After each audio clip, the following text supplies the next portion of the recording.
Bonjour, je suis Frédéric de Beauvoir, fondateur du Centre Établissement Culturel Solidaire. J'ai aussi fondé le TLM Théâtre École. L'apprentissage est basé sur 3 années, mais qui ne sont pas une première, une deuxième, une troisième année. C'est plutôt 3 moments qui nous paraissent importants dans le temps d'apprentissage de l'acteur. Le temps du jeu, qui va être donc une année pour apprendre vraiment l'outil comédien. Le temps du nous, qui va être le temps de l'apprentissage du travail en groupe, en troupe, comment on se répond sur un plateau, comment on fait attention aux autres. Et puis enfin le temps du public, où là on va être dans la production de spectacle et où on va être, les apprentis comédiens vont être confrontés régulièrement au public. Et là encore, c'est un autre apprentissage, c'est tout à fait autre chose de se retrouver devant le public. Donc voilà, trois temps d'apprentissage, mais pas forcément, puisque on peut très bien avoir quelqu'un dont on pense qu'à un moment il est intéressant de le mettre dans un groupe, et puis l'année d'après, par contre, qu'il faudra qu'il se perfectionne sur certaines techniques, ou simplement tel apprenti comédien peut être intéressant sur un rôle, donc presque démarrer par un temps du public, ce qui ne l'empêchera pas qu'il aura besoin aussi parfois de se perfectionner sur un temps du jeu ou un temps du mot. Et puis, deux temporalités. Il y a un suivi tout au long de l'année.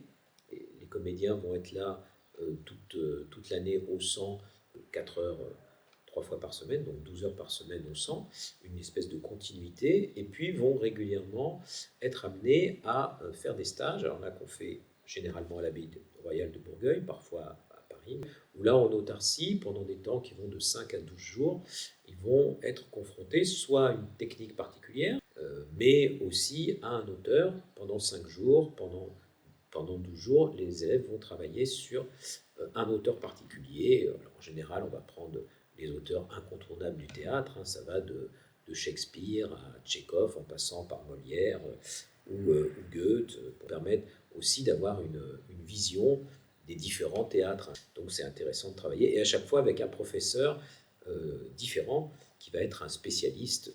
Pour le théâtre allemand, par exemple, Bernard Sobel, Molière, René Loyon, et par exemple Julie Brochen pour Tchekhov. Donc chacun, ce sont des metteurs en scène qui ont une impétence particulière pour tel auteur, ou alors des personnes qui sont spécialistes d'une technique particulière. Les élèves peuvent bénéficier également du fait d'être à l'intérieur d'un établissement culturel, entre théâtre et arts plastiques, un théâtre de 50 places, des salles de répétition. Et donc, c'est aussi faire école dans un lieu qui est un lieu professionnel. Nous, presque tous les soirs, il y a une représentation professionnelle chez nous. Ça leur permet aussi de pouvoir travailler régulièrement leur scène entre leurs cours, en profitant de l'établissement et des lieux de répétition que nous avons.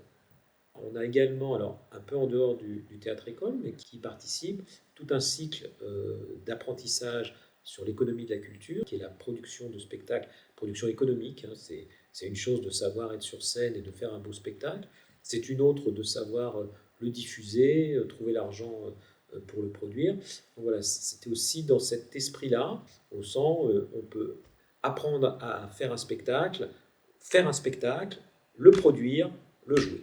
Et puis, une fois qu'on a fait ça dans un univers relativement protégé, hein, eh bien, on a appris à peu près tout ce qu'il fallait pour partir en tournée sur les routes de France et de par le vaste monde.